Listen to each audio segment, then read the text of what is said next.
our Outstanding Teachers of the Year, our Employee of the Year, our talented retirees, and to recognize the work and dedication of those who have served on various school committees. Nauset is truly an exemplary school system, thanks to you, and you, and you, and you, and to the students in the back, thanks to you. We would like to begin tonight just by thanking Paul Cass, who has volunteered to videotape this event. And I'd also, thank you, Paul. And I'd also like to thank Sarah Peak and her assistant Dottie Smith for providing the citations that we have to honor our retirees tonight, along with their years of service. So we begin tonight recognizing our Regent Teacher of the Year, and that's Robert Wilkie Wilkinson. We have lots of family members here tonight, and I'd like you to be recognized tonight. So we have his wife, Phyllis. Thanks, Phyllis. We have their oldest daughter, Wendy, and her husband, Patrick, along with the grandchildren, Will and Ashley.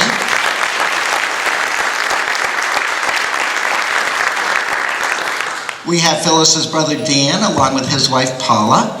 Thank you for being here. And a special acknowledgement as well to their other daughter, Kerry Wilkinson. Kerry's doing what all great teachers do. That is down in Sarasota, Florida, finishing up her 3rd grade year. So truly, we miss Kerry, but we're thinking of her. Speaking tonight on behalf of Wilkie, we have some very special folks. It was hard to cut down because so many people know Bob in so many wonderful ways. But I'd like to invite Kristen Van Tassel and Steve Swinarski both up front.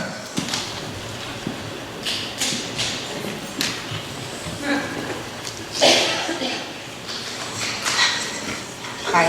There's a lot that I don't know about Wilkie's teaching career. And this is rooted in the fact that he became a teacher decades before I ever became a teacher, and if I'm being totally honest, decades before I was ever born. But for generations, math with Wilkie has been a Nauset institution. I knew about him long before I ever headed to Nauset High School, and that was because my mom had him as a teacher, and she made sure that I knew that he was one of her favorites. So I never sat in Wilkie's class as a student, but over the last few years I've had the pleasure of working with him in the Nauset Access program, which is the high school's night school program for those of you who don't know. So I'm just going to tell you a few of the things that I've been able to witness in that short time, but just know that it is the smallest snapshot of what has been a really, really long career. And just a very small piece of what he's done for the Nauset community as a whole. So Wilkie had a lifelong devotion to help students, to make sure that he was bolstering their skills, and to show that they could achieve at high levels. I strive to maintain the passion and care that he brought to his career as a Nauset educator across every setting that he was ever in. In the years since retiring, Wilkie has continued to embrace even the most difficult of students and to instill in them a sense of reverence for education, as well as to ensure that they're respected members of the classroom. At the middle school, he worked with students who struggled a lot in math and made sure that he built a relationship with them that let them know it was okay to try, which, when things are hard, that's the hardest first step. At the high school, Wilkie worked with many students that have historically maybe exhibited difficulties with the structure of school or authority or any of those other ingredients that might make it otherwise difficult to succeed. And for him, they showed up and they sat down and they geared themselves to learn because he was able to set that expectation in a way where mutual respect was present. At a point in life when many educators would have long lost the patience that is required to do the job that they love so much, he was doing just the opposite. And he was becoming more patient and more compassionate, which is a hard thing to do when you're already at the highest levels. So for many decades, and up until his very last days, his teaching practices have been worthy of this honor. So Swin, or Mr. Swiniarski, as he's more formally known, can speak to, I think mathematically we figured out about 60% of Wilkie's career, which is far more than I could attack, so he's got a few more things that he'd like to add.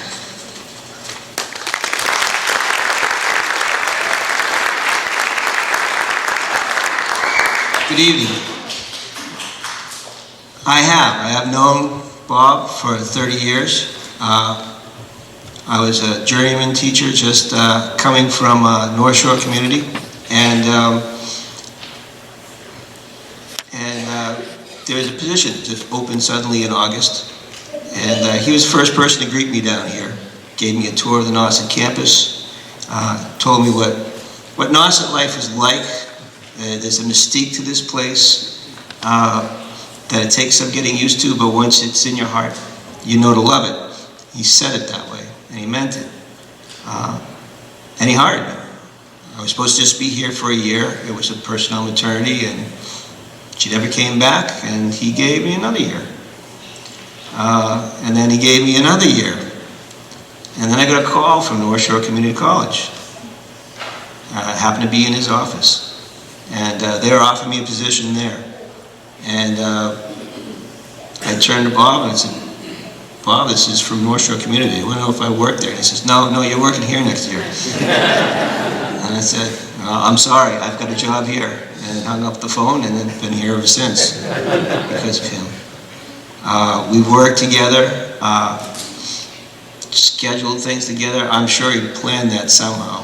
But even when he retired, okay, he was still teaching. He was teaching here. He started here, was hired here when it was Orleans High. He was teaching here, working here with middle school students. And then he would go over to the high school, work with students one-on-one if need be, and then work at the night school program. He put others first. That's the theme. He always put others first. The children most important. He started the class off not with, take out your notebooks, get your homework out. It was, how was your day? How's your day been so far?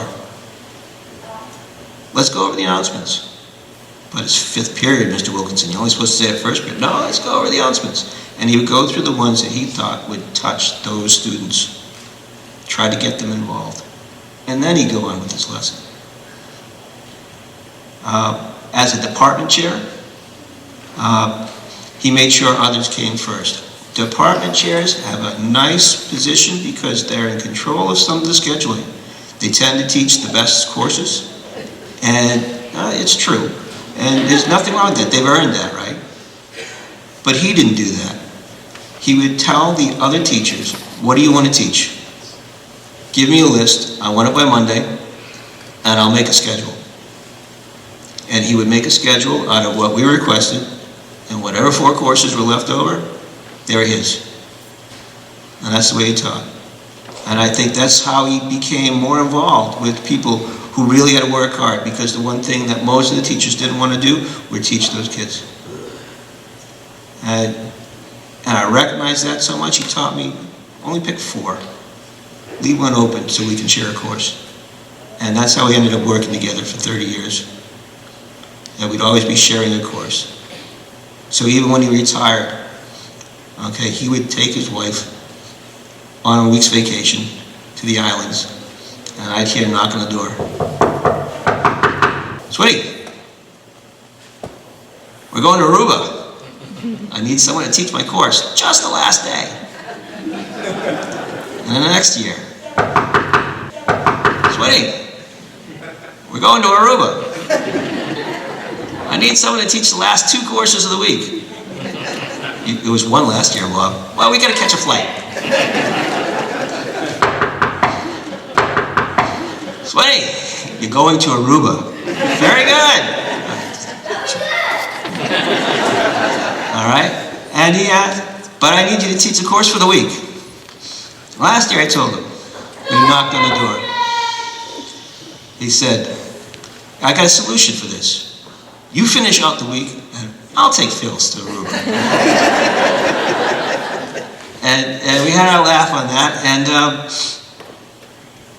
that's when I knew something was wrong, because he didn't do that this year. He didn't knock on the door, and he usually did it January 2nd or 3rd, whichever was the school day coming up. It was that well planned.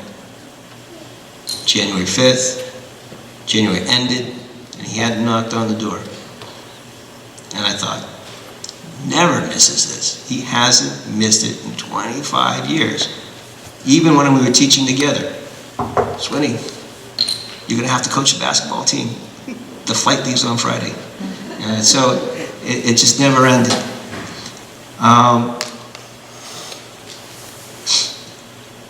I think if you look around, 50 years is a long time. A lot of people have learned to know him. One of my best stories that he never experienced, because he was never around for it. I was at Cape Cod 5 here in Orleans. It was late 90s, and I was standing in line waiting for my turn with the teller. And there was a freshman right in front of me doing his little banking business, and the teller was having a nice conversation. How you doing? What are things like? Do you go to school here? Oh, nice, all kind of stuff. And he goes, yeah, I like it here, but I hate my math teacher. And suddenly all these eyes just turned towards me. And I'm shrugging my shoulders. He's not paying attention to me. And the teller, I didn't know the teller either. I think she was new to the place. She goes, oh, I'm sorry to hear that. What's his name? And he goes, Mr. Wilkinson. And the whole bank just broke out in laughter. Teller after teller after teller, because every single one of them had had Bob Wilkinson as their math teacher. Every person standing in line had Bob Wilkinson as their math teacher, and he did not, this poor freshman, did not know what to make of it. The poor teller working with him did not know what to make of it. But letting him know that was the extent. He's taught generations. He told me, it'll feel funny when that first student comes up and said, you had my mother, you're my father. And he's going, when I went up to him and said, it's finally happened. And he goes, well, don't worry about it. I want my grandsons and grandfathers. So it's that kind of thing.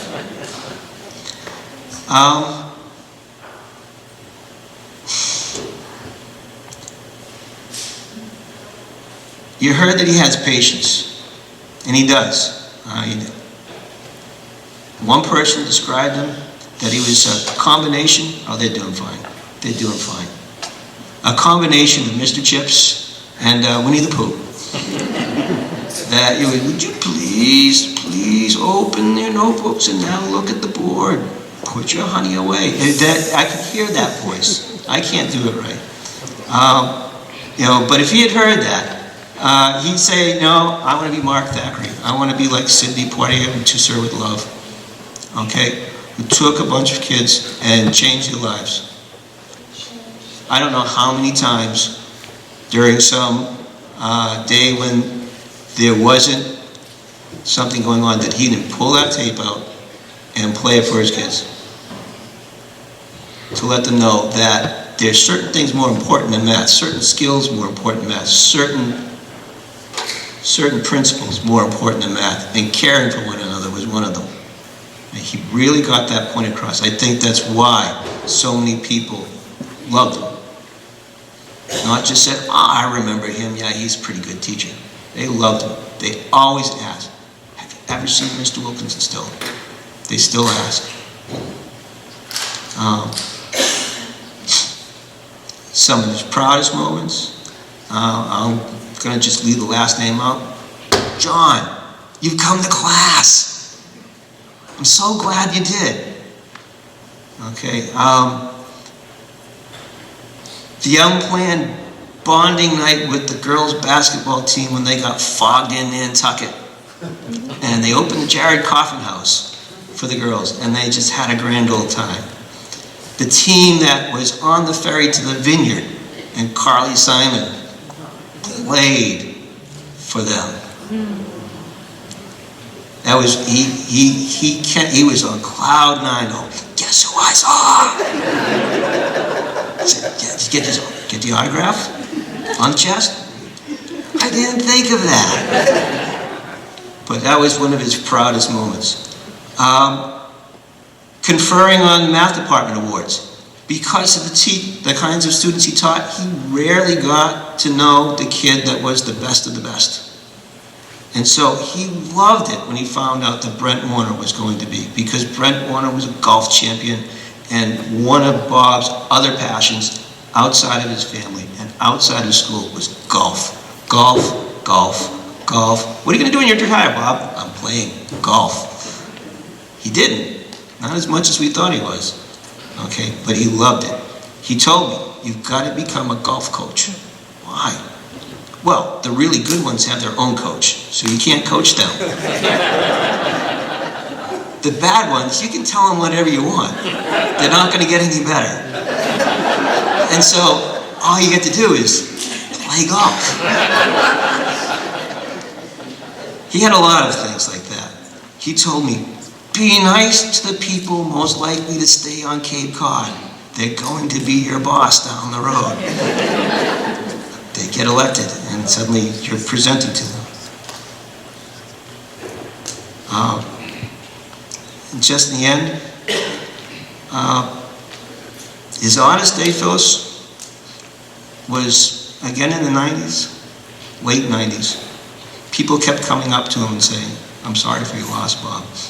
I'm sorry for your loss. And he had no clue what was going on. And apparently, a retiree who had moved down to Cape Cod, who taught elementary school, named Phyllis Wilkinson, had passed away. And there it was, in the obituaries in the morning paper, and person after person after person, until he found out from you that this was a lie.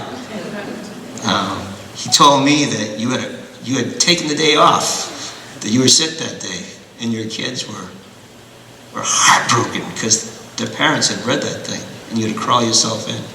And that was one of his strangest stories he's ever told me.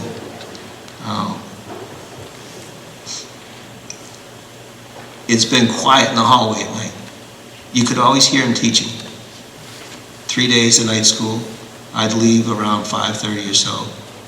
Would you please take out your notebook now and let's work on this sheet. It was a very quiet moment. When I heard that Kristen had nominated him, that was the first thing I did. Click. I vote for this one. It's been a long time coming. As department chair, back in the old days, administrators and department chairs chose Teacher of the Year. He's not going to choose himself. And then later on, when it switched over, there's just so many, and he would never choose himself. He would never see himself nominated. He's too proud a man. But this is a long time coming. So I'm glad that he is now Teacher of the Year. He's always been Teacher of the Year. Teacher of half a century. Thank you. So Phyllis, on behalf of Nauset Public Schools, recognize Bob as Teacher of the Year. Bob Wilkie Wilkinson.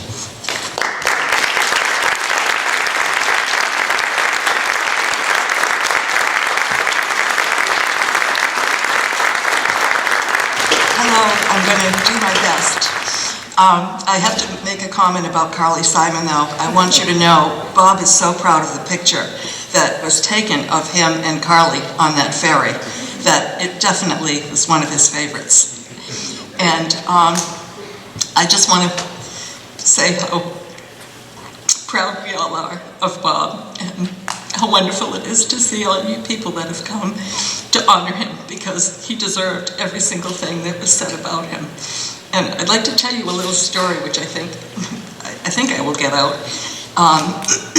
Bob and I actually met my first year of teaching in Connecticut, and I did not know Bob in college, but when he went to college, he went to Boston College and Fairfield University as an economics major.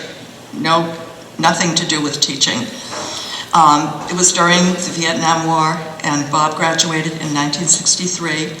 And a friend of his dad, who of course was a golfer, was superintendent of schools in Wallingford, which is where Bob grew up, said, Bob, would you consider teaching math for a year before you go on to your career? At the junior high, we have an opening, and with your background in math, would you consider doing it for a year? Bob said, well, I have nothing in education. And this particular man said, you don't need it. I would like you to teach for a year. And that was the beginning of Bob's teaching career. He wound up going to Fairfield to get his bachelor's degree and then to get his master's degree. And I think that's an important thing, that he had no intention of teaching when he went to college, and turned out as so rightfully given Teacher of the Year. Thank you so much.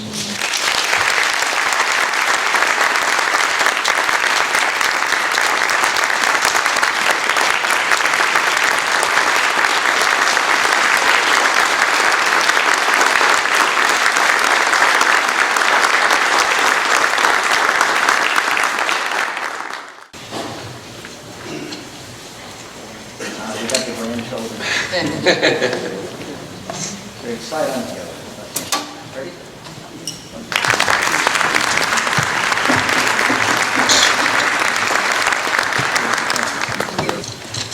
Thank you, second graders. Your moment is now here. I'd like to recognize next our elementary teacher of the year, Mr. Paul Keogh, and speaking on Mr. Keogh is his principal, Denise Fronius.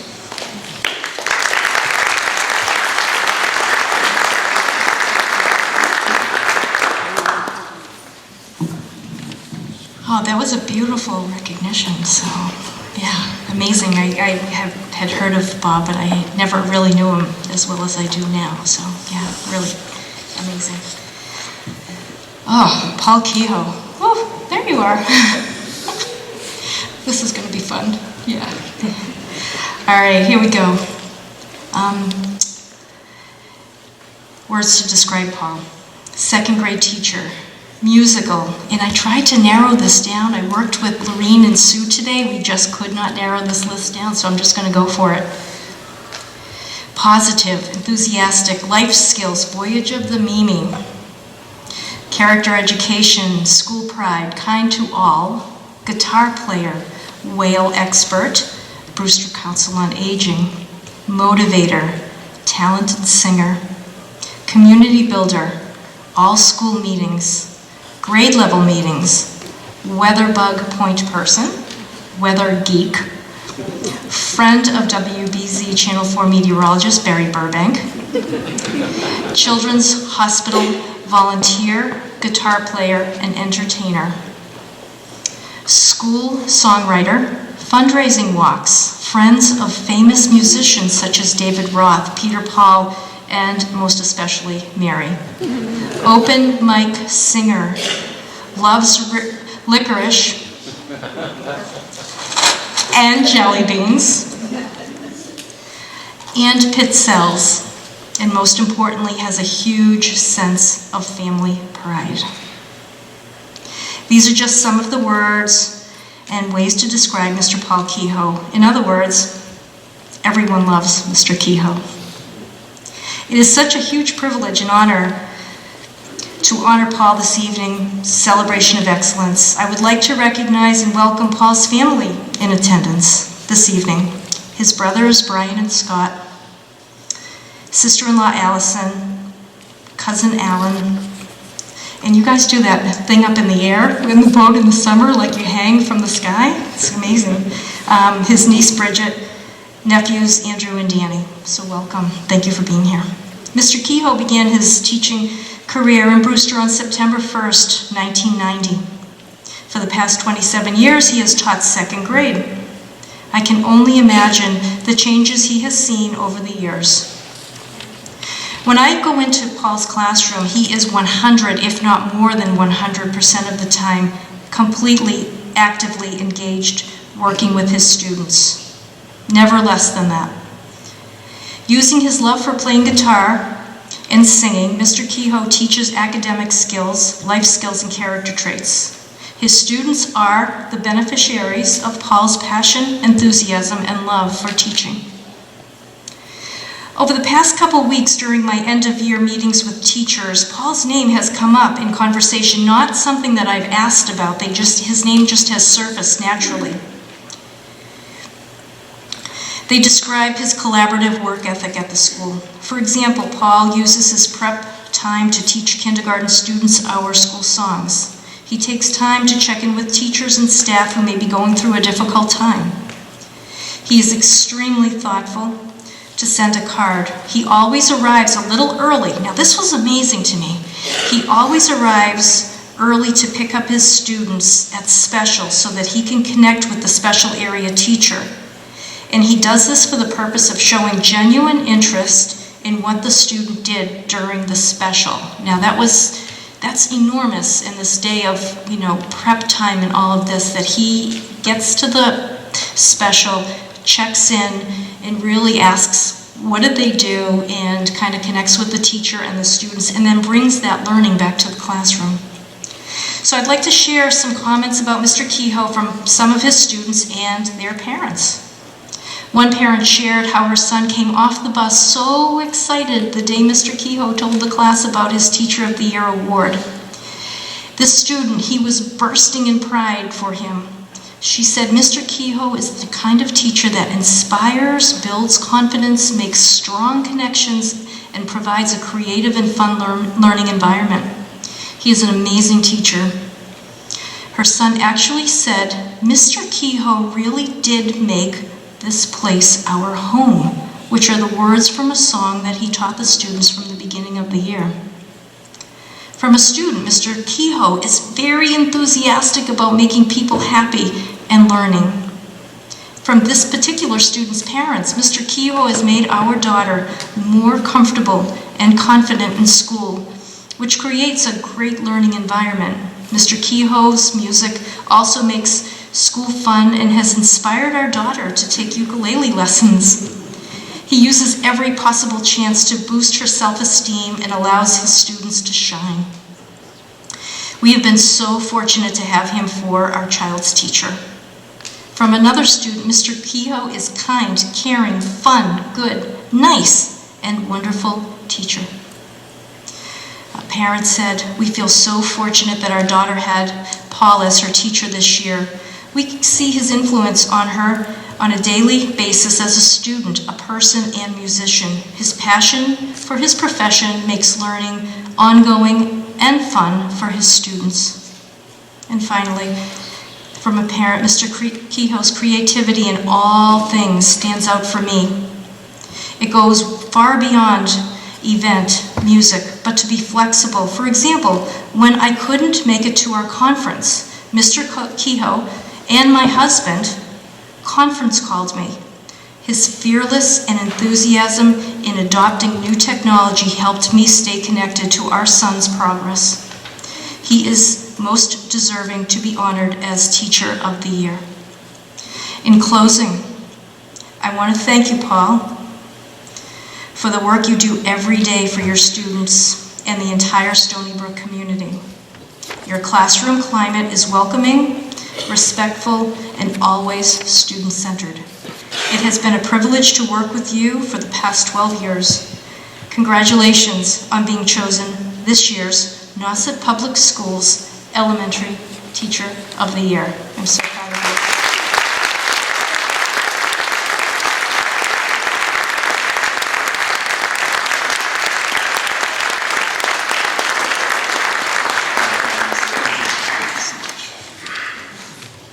Wow, that was beautiful. Thank you, Denise. Well, I've been thinking about this night since May 1st, and it is such a special thrill and honor to be recognized by one's own peers and to be surrounded by excellence each day. It's very easy to be Teacher of the Year when you're surrounded by excellence. And I'd also like to congratulate my fellow nominees this year. And I'm also grateful to be in the company of my family, Brian and Scott, my brothers, my sister-in-law Allison, my cousin Alan, and of course Andrew, Bridget, and Danny. And so many dear friends, colleagues, my amazing grade 2 team, Nancy, Emily, Martha, Kathy, and Jane. and my wonderful Kehoe crew students up there. We'll be singing a song a little bit later. And I thought tonight I would just take this moment to share the story of how I actually landed here. It's kind of a serendipitous story, and it kind of, the theme would be what goes around comes around, but only in the best possible way. And I also have to thank my parents. They were a big part of this, because they moved my brothers and I to Duxbury from Braintree in 1972. And I know my mom and dad would love to have been here tonight, and I suspect they probably are.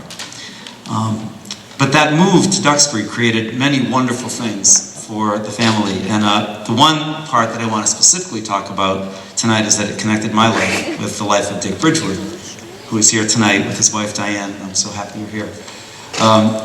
Dick was a principal in Duxbury when we moved there. I was 5 years old in kindergarten, and I had the most incredible experience to attend kindergarten in this spectacular Mediterranean-style mansion that was overlooking Snug Harbor, and it was called the Old Sailors' Home. And the use of this magnificent building was due to the fact that Duxbury needed a place to house the kindergarten students while they were building a new elementary school, a second elementary school. And the Sailors' Home had this huge, expansive lawn overlooking the harbor. On the playground there were cannons we could climb on and play with. And I recall Dick coming over to visit the class that I was in with Mrs. Lindstrom and Mrs. Quilty, and have vivid recollections of Dick coming over during snack time when he would get down in one of those tiny chairs and dine with us on saltine crackers and ice-cold milk. And but a year later, Dick became the proud principal of the Chandler School, the brand new Chandler Elementary School in Duxbury. And I should say right here that I loved school, and I especially loved elementary school. And being the son of a principal, because my dad was principal in Marshfield and was a friend and colleague of Dick's, I was very well behaved in school. I had to be, most of the time. There was one fateful day when I was in second grade at Chandler School, and a few of my friends and I asked to go inside from recess to get a cold drink of water and to use the bathroom. And once we got inside, we realized we could go to the dark side. We could make some unwise choices, and we did. So, abandoning any common sense, we began to moisten the brown paper towels and practice our aim to land the towels into the trash barrel. And it wasn't long before wet paper towels were on the ceiling, on the floor, on the walls. We were testing our aim in the dark, you know what I mean? Like I said, not good choices. But we were having a really good time, laughing, giggling, until we heard the voice. The familiar voice of Mr. Bridgewood, just inches away from the boys' room door. We stopped in frozen silence, hoping beyond hope that the voice would go away. It didn't. No such luck. The door swung open and the bright light suddenly blinded our eyes. And when you were in second grade, Dick towered over you.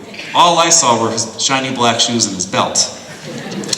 And I allowed my eyes to travel on upward, up to his face, looking very serious as he stroked his chin and glanced around the bathroom and asked, "Are you boys responsible for this?" And I felt that burning sensation in my eyes. And the shame, I was one of the bad boys. Me. He simply asked us to return to the classroom, and as I entered the classroom and returned to my seat, I looked around at all the good kids doing their independent work, kids who didn't mess up bathrooms, and I thought, that can't be all that happens, just getting sent back to the room.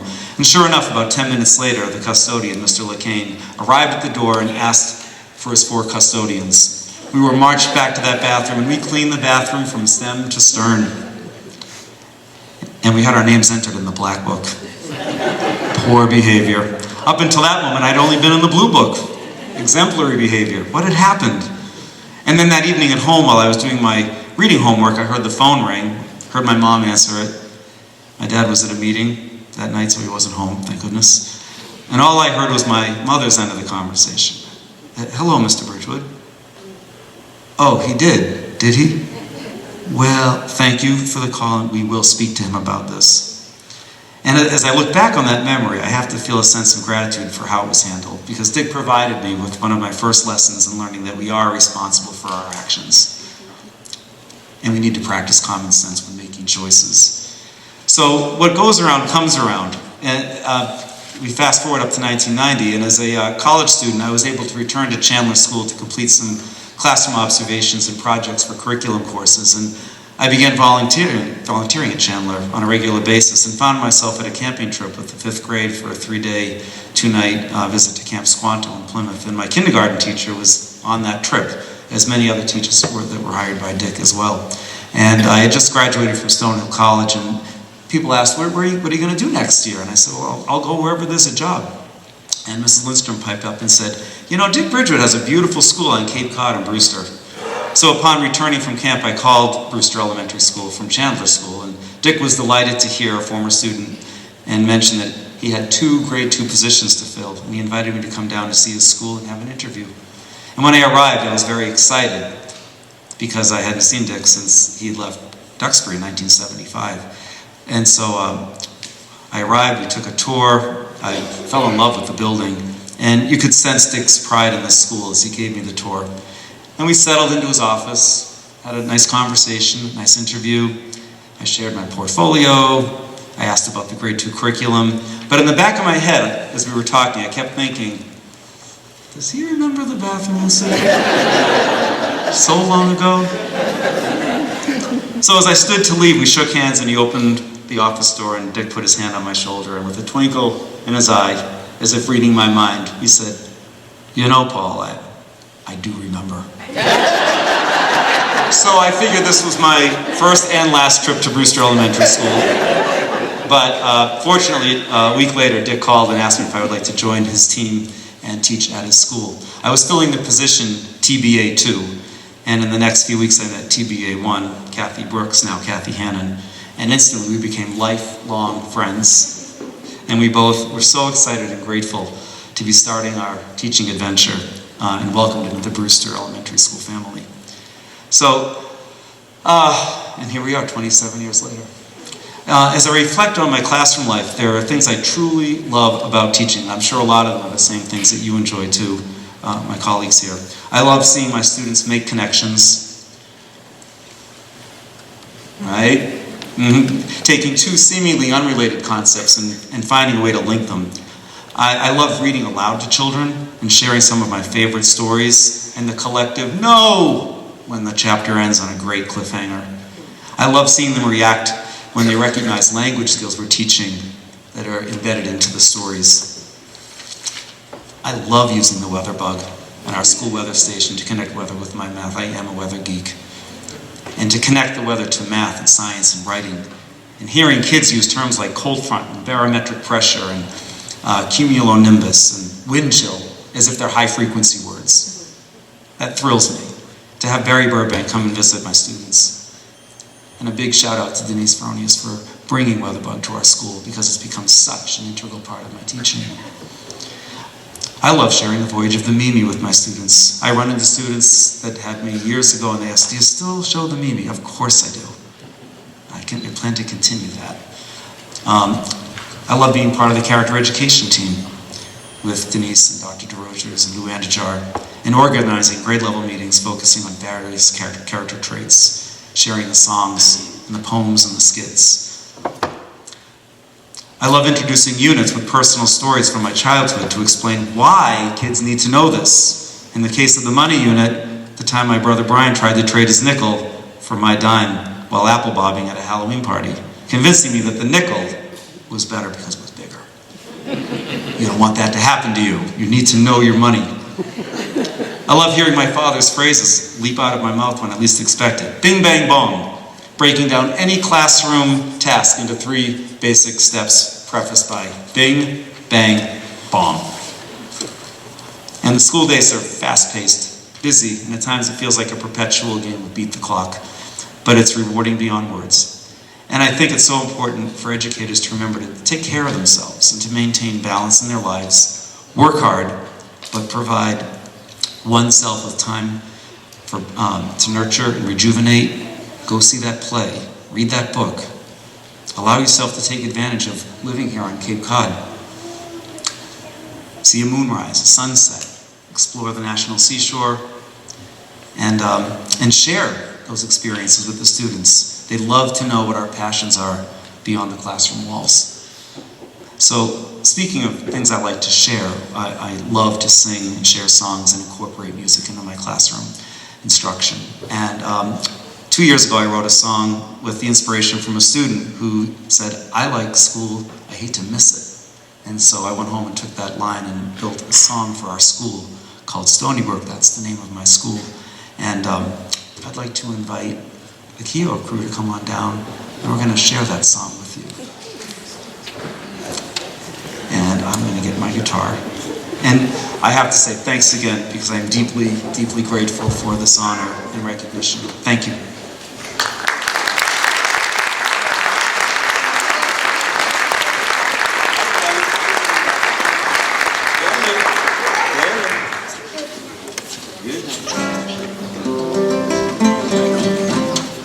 Okay, here we go.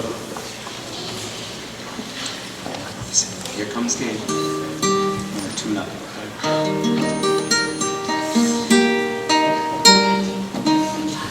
While Gabe is coming down, I'm going to do a quick little warm-up. Let's sing the Matt song. It's time for Matt. It's time for Matt. We're gonna stay on the path. We're gonna do some math. No, we're not. Not now. Okay, so here's the Stony Brook song. I gave it.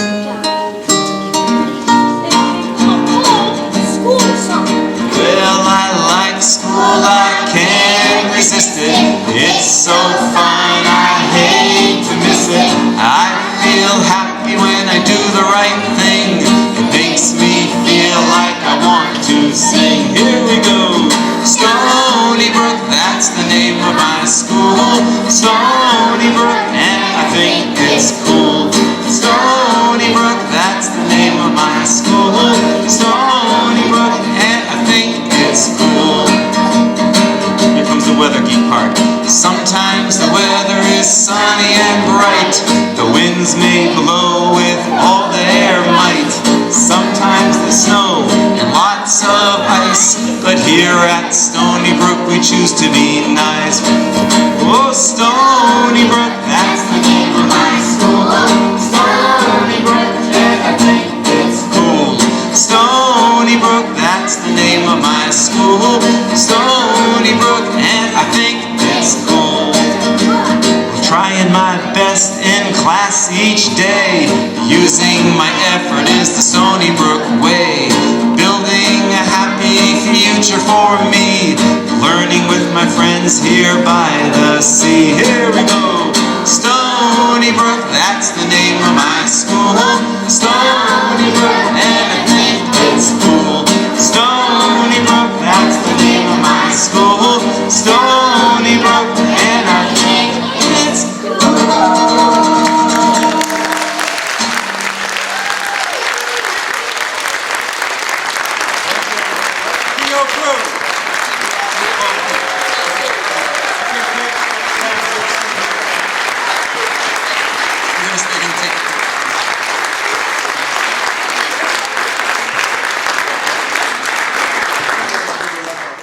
Ready? 1, 2, 3.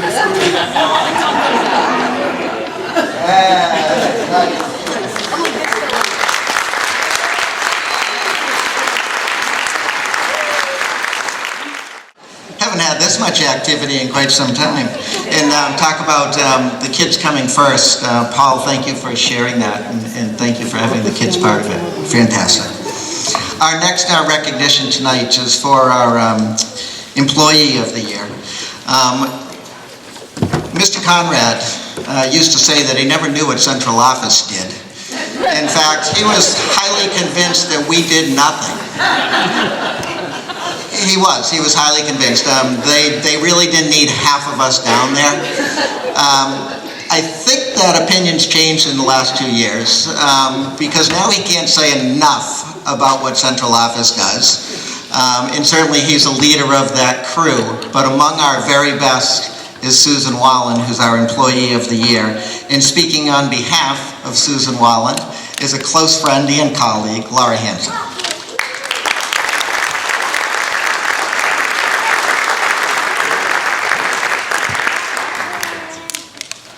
So of course I've got to follow Polkio here. I don't have a song. Sorry, but I can speak about Paul in the fact that both my daughters had him. I'd say that he's their favorite teacher ever. They can name all their life skills and sing all the songs, so yes, that's true. So, hi Susan. Good afternoon, everyone. I'd first like to start by saying Nauset is full of amazing people. Intelligent, dedicated, hardworking, compassionate employees. I have worked for Nauset in a few roles now, and I've been able to observe how Susan Wallen stands out in a sea of excellence. Susan has shown me time and time again how she is a vault of information. Questions come across her desk every day, and somehow, in the recesses of her mind, she pulls the answer out of a card catalog of memories. She is all-knowing when it comes to payroll, state and federal taxes and laws. She is the retirement guru for those who need guidance down the complicated path. She can tackle and explain our complex healthcare options, and she knows the ins and outs of our contracts, our policies, our subs, forms, formulas, and facts. She does all of this with a no-nonsense, get-the-job-done attitude, but throws in her quick wit, a smile, and a laugh. Susan is compassionate, fair, hardworking, and dedicated. Her knowledge of Nauset's complicated town versus region payroll is vast. There has been a rare occasion or two where she may not know an answer, but she calls on her community resources and she will get back to you very quickly. She responds to every request and can explain it in such a way that is easy to understand. On a personal note, Susan's family is her happiness. Ask her about her adorable grandson and you'll see her smile light up on her. Susan's family means the world to her, but you'd never see that it gets in the way of her juggling her responsibilities of her job. Even on days when her personal life may be difficult, you won't see her bring that into the office. She continues to be the professional person that she needs to be and helpful to all those who email her, call her, and show up unexpectedly throughout the day. I feel so fortunate to have worked closely with her during my time at CO, and I've had to say she was an incredible mentor and resource to me. No matter how busy she was so patient and took the time to answer my questions. I witnessed firsthand her ability to handle the various stresses of the day with such ease. These, however, are only my observations and experiences, so I reached out to those who also work closely with Susan, to staff at CO and school secretaries. They had a few things to enlighten me even more. When asked for a few words describing Susan, Lorraine Barnes added, efficient, knowledgeable, organized, amazing memory, sincere, dedicated, authentic, awesome, in capital letters. I love Susan, and she is so deserving of this honor. Lisa Goodrich said that she is glad that Susan was nominated, and she wholeheartedly believes she deserves it. Perhaps the most compelling word she can think of for Susan is humanist. For Lisa, and on behalf of others, she has witnessed Susan deftly thread a line between adhering to contracts and treating people like human beings. And I've seen that as well when it comes to sticking by our contract and trying to reach out and realize that these are actually human beings that are living in these words. Susan does a very good job of making that person feel not just a number or an employee. Pam Silva described Susan as a Jedi master. That one was my favorite one. And added that Sue has always had an answer whenever she's had a question. Not only does she provide the answer, she provides the background and history of the reason for the process. If there is a process for something, then Sue follows it. Abby Fernandez says she loves Susan's no-nonsense attitude and her ability to tell it like it is. Arlen's words for her were brave, hardworking, and benefit guru, and more importantly, friend. Lori Jamieson added, Sue is patient, considerate, knowledgeable, and dedicated, and will drop everything to help someone. Carol reminded me of how Susan loves to garden and helps with the plantings in front of the office. Barbara Lavoine said working with Sue is a delight. She has always found Sue to be warm and welcoming. She patiently takes the time to explain and answer questions she might have about healthcare, payroll, and gardening. Susan loves tomatoes, grows her own, and eats tomato sandwiches every day in season. She's also a great cook. And this is Barb talking here. Conversation is easy, though they try not to discuss politics, so I wasn't going to go there. She works hard and seldom misses a day, and always schedules her vacations opposite of when folks need payroll. That's a pretty dedicated employee, if you ask me. She's an all-around good person and most deserving of this recognition. Giovanna said Susan is all-knowing when it comes to MTRS and Barnstable County retirement and health benefits. She has a strong work ethic, and she's dedicated, energetic, a great communicator, knowledgeable, and a pleasure to work with. And then she added, the best.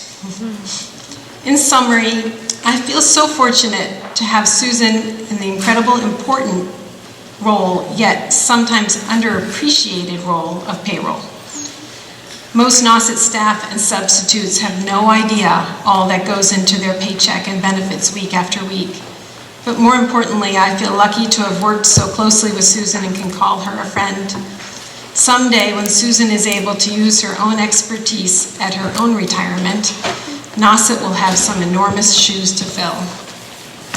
The words thank you just don't seem enough. But thank you, Susan, for all you do for me, for staff, and the entire Nauset community. You are well appreciated by all of us.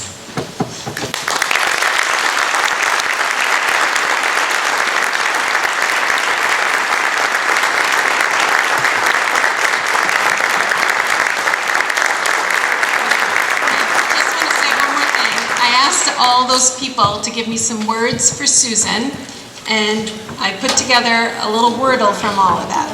Thank you. That way you can hang it in your office. I didn't write a long speech. I started to, and I realized that what I do is really boring, and I don't think it's boring, but I'm sure everybody else in here would.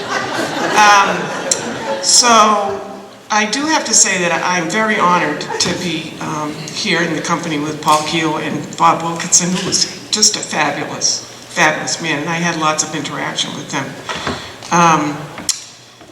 And so, I love what I do. I'm kind of geeky about it, probably like the geeky weather person over there. I like to make numbers come out right. I like people to get paid on time. I like them to get paid properly. It's a passion with me, and like I said, other people probably think that's, just something that happens, but it doesn't. There's a lot that goes into it. I came to this career, I haven't had like a long career at Nauset.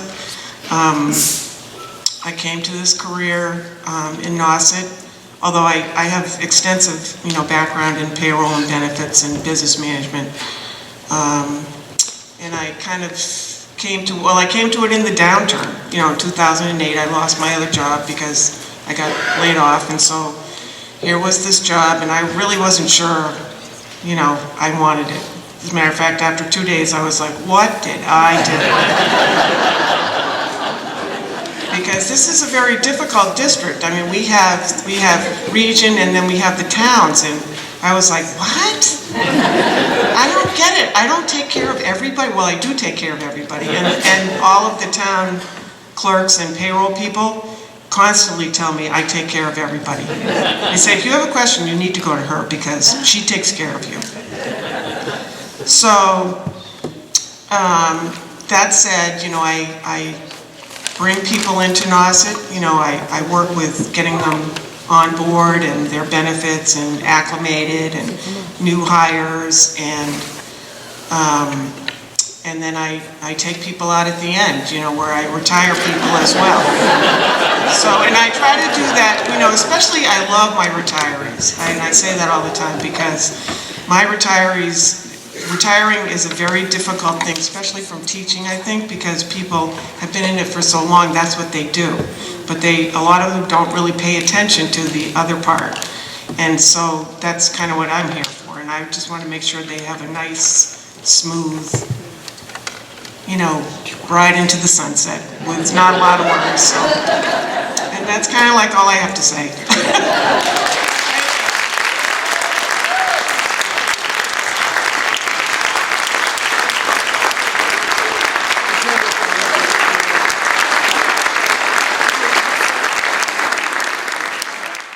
We move on by celebrating one of Nauset's best, and that is our very own Massachusetts Teacher of the Year semi-finalist, Lisa Brown. To the best of my knowledge, Nauset's never had anyone in the system that's made it to semi-finalist of Teacher of the Year within the state. And wanted to share with you just a few quick words about Lisa Brown. Lisa is truly an inspiration to her students. I witnessed that day in and day out. Her ability to involve students in humanitarian efforts is unchallenged. Students' public speaking and concern for others, concern for the environment, gender acceptance are just a few of the positive aspects of Lisa's work with students. Lisa provides many opportunities for students to expand their experiential learning. There is an awareness of the world outside of Cape Cod that is invaluable. And some of our students will say, is there really a world outside of Cape Cod? Lisa makes sure they know. She leads the Human Rights Academy, which has had a huge impact on students. As a group, they have traveled and won many awards. And for many years, she has taken students to Haiti to help build sustainable programming and physical structures. In fact, that trip was about a month ago now, correct? This trip is not a vacation.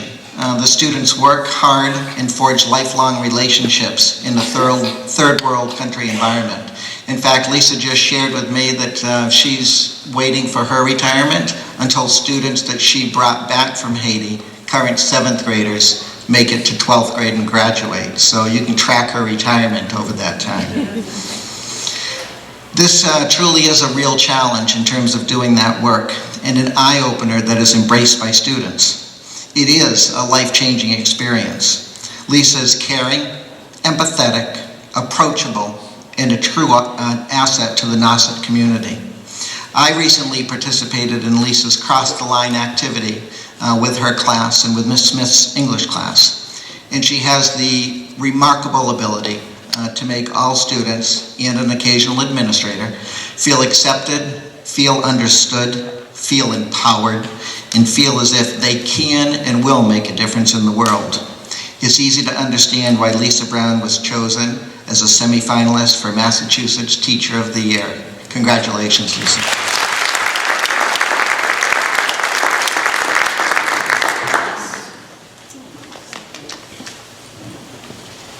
Well, hi, everybody. So I am a graduate of the Nauset system, and I'm here to tell the tale. I'm going to make this quick so that you can get to your next meeting.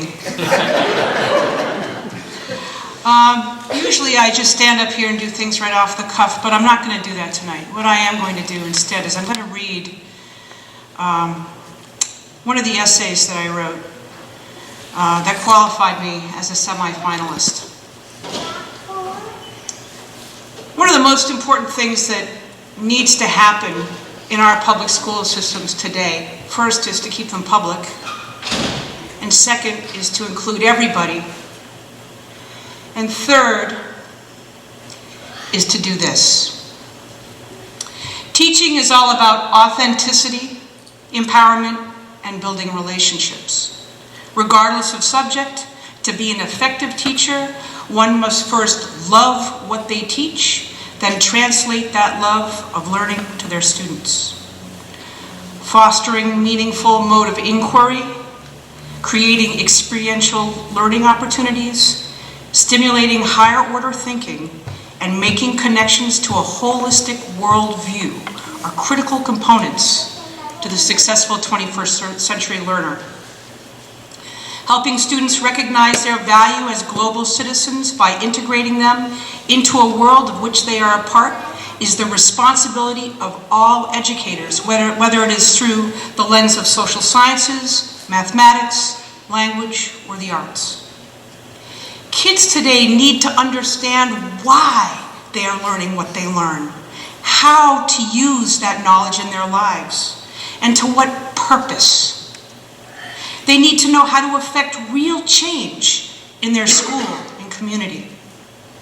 They need to discern what skills are necessary for becoming a successful citizen. And most importantly, they need to understand their power and responsibility as our next generation.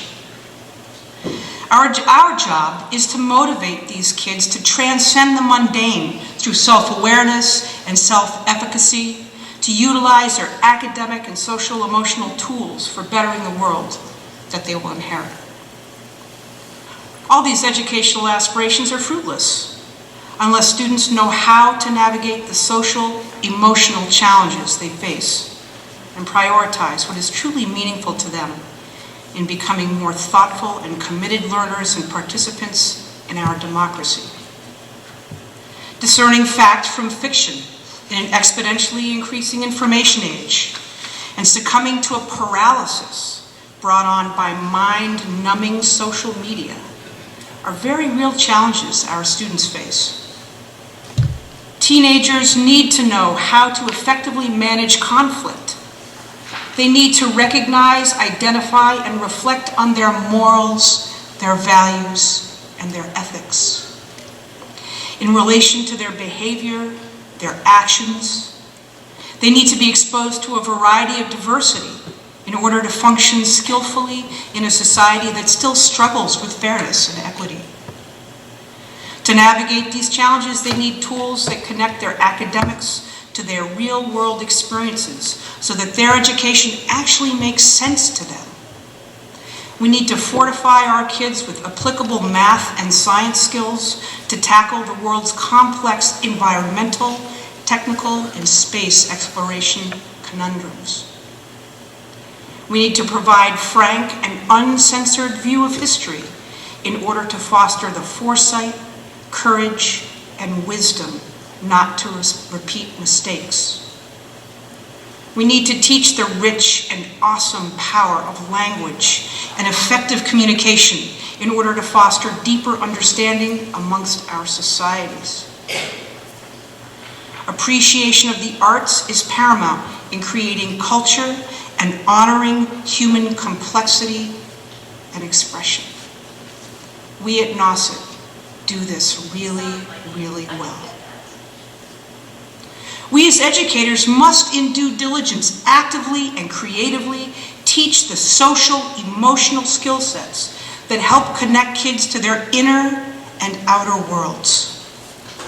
They may then tackle the complexities of today's issues with the knowledge that by thoughtful, educated, and informed action, making the world a better place is indeed possible and even within their grasp. I wrote this, and it was the thing that got me into the semifinals. In a way, being a semifinalist is like being a new finalist. And what I mean by that is that I'm really lucky. And that is that though I am going to be honored at the State House on the 15th of June, it means that I got off the hook and I don't actually have to sit and meet with Betsy DeVos in the White House. Frankly, I would relish the thought, and I would really enjoy that conversation. And I'm not kidding. So I just want to give a really quick thumbnail sketch of one last little story before I go. When I was a third grader at Wellfleet Elementary School, my mom, before third grade, was just a mom. I mean, she was a superhero after third grade. And Sarah knows that. She was the secretary of the ALG when we started that program back in '72 in the high school, which is now SWS 40 years later. So in third grade, I'd worn overalls or no clothes, frankly. Overalls up until 3rd grade, every single day of my life. I was a wicked tomboy. We had horses and goats and ducks and stuff, and I came to find out later I was gay too, but that's got nothing to do with the overalls. And I'll tell you though, really, I wore overalls every single day to school, and beginning of my 3rd grade year, the teacher, and boy, times have changed, the teacher said, "Mrs. Brown, your daughter Lisa needs to start wearing skirts like the rest of the girls." Can you imagine? Me in a skirt? Oh my God. So my mom did her due diligence, and we went to the Funkin' Wagnalls or something, and she opened up the thing and she showed me a picture of a kilt. And she said, "You know what? Boys wear these, and they're really cool. I'm going to order some from Sears and Roebuck's." So I got to wear the overalls or stretch pants or some weird thing for a week or so, or 2 weeks, until they came in the mail over at the Old First National, and we went around back and picked up the package, and out came these 2 kilts, and they were scratchy. Right? You're feeling me on this, right? They were scratchy, and they had that fake leather thing on it, you know what I mean? And the pin, oh my God. So the next day, and they were so scratchy I had to wear tights. I'd never worn tights. I'm like, oh my God, you're kidding, right? So the next day, I go to school, and I'm in this kilt, and I have my green tights and a blouse that's got the rounded corners. I wanted to die. Well, it was bathroom break at around 10 o'clock, and Mrs. Peters said, "Okay, we're going to go to the bathroom now." So I went into the bathroom, and wouldn't you know, that off came the skirt, and out I came as Peter Pan. I guess my point is that I always have gone to the beat of a different drummer, and that year was when my mom joined school committee at Wellfleet Elementary School. She ended up being on the region. And she heralded me through my high school years because I didn't have a champion. Every once in a while I did. In math, Wilkie was my champion. 9th grade, I passed math because of him. But overall, until 10th grade, when ALG came into the picture, Bob Morse and John Gray and Ed O'Brien, these were wonderful teachers back then who saw the value of kids as they beat to a different drum. And then I went on to Hampshire College, which, you all know, is such a damn hippie school. And they sent me to India for 2 years. And, the rest is history. But the point is that kids, every single kid is different. And we have to differentiate our way of teaching every single kid, because they are the most important thing for our future. And I'm so proud to be a part of Nauset Regional High School, and that's all I got to say. Thank you very much.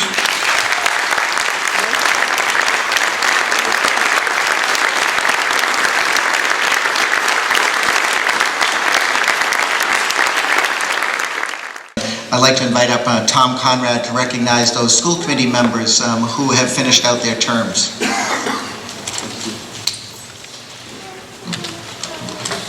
So first of all, wow. To the many guests who are here from outside our district, you have seen the reason we have great success here. You give us the best people, and we have the best schools. And to Paul, and Bob, and Sue, and Lisa, they're examples of what we have for staff in this district. And so to them I say congratulations and thank you very much. It's my privilege to just spend a couple of minutes just speaking about our school committee members. We have 3 board members. We have 30 total, and 3 will be stepping down and leaving us as we move forward. I do want to put it in perspective. I have the privilege of going to many night meetings. And on that rare occasion that I get home at 9:30 or 10, I sometimes am exhausted and I think, how do we keep this pace up? But then I realized they pay me to do this job. You see, our school committee members receive $0. Zero. And they're working just as hard and putting in those long, long nights. And so I want you to realize they are the models for us of understanding what community service is. Service above self. And I thank all of them. Tonight, I don't believe they're here in the hall, but I do want to at least mention that we have Ed Lewis. Ed has been on the Region Board for 4 years, and we appreciated all his input and work that he has done. I want to certainly recognize Dave Abel, who was 6 years on the Orleans Elementary Board, and then finish up with Chris Galazzi, who finished up 3 years on the region as well. So to those 3 members, I say thank you for your dedication and all the hard work that you have done in helping to improve student learning in our system. So thank you to those members. And now our retirees. Just like to begin by recognizing those that cannot be here tonight, but just hold your applause until the end. So retirees that are unable to attend, and hopefully I have this accurate. We'll see if there's any faces in the crowd. But Kathy Davis from Eastham Elementary School, Diane Douglas from Eastham Elementary, Dom Conti from Orleans Elementary, and Paul Gregg, Roberta Cahill and Kathleen McCarthy from Stony Brook, Marianne Millette Kelly and Lainey O'Keefe from Wellfleet, Tracy Lee DiStefano and Michelle McMahon and Angela Massesso from the high school, as well as Laura Sheptick and Priscilla Ward. But please join me in a round of applause just to appreciate them.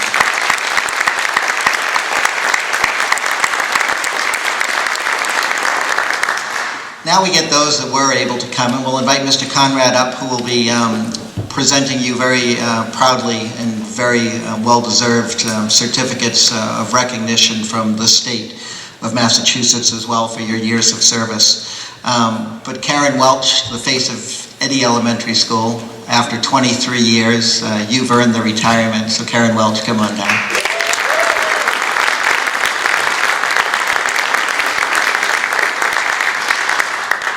And we are going to have you, Mrs. Welch, stay right here. Retiring after 12 years as principal of the esteemed Stony Brook Elementary School, Denise Fronius.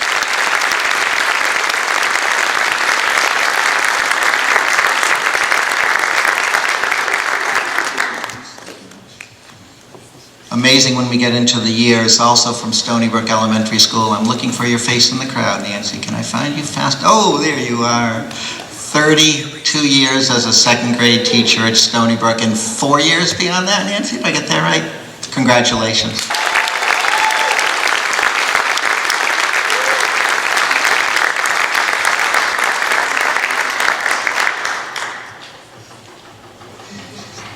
Retiring from Nauset Middle School, 2 unbelievable folks, and I don't believe Karen Hansen could be here tonight. Karen, are you in the auditorium? So Karen's at home taking care of Larry, recent medical concerns, who came home from the hospital 2 days ago. But certainly Kim Connor, 20 years as technology teacher and math teacher. So Kim.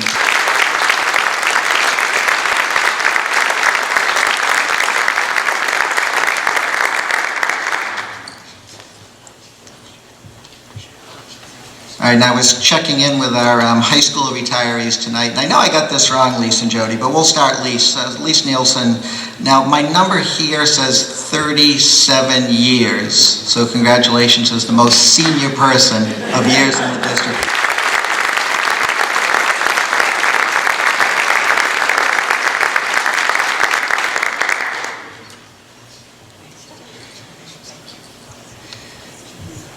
And our last retiree in attendance tonight, Jody Quill, with 29 years of service to the students at the high school. Jody, congratulations.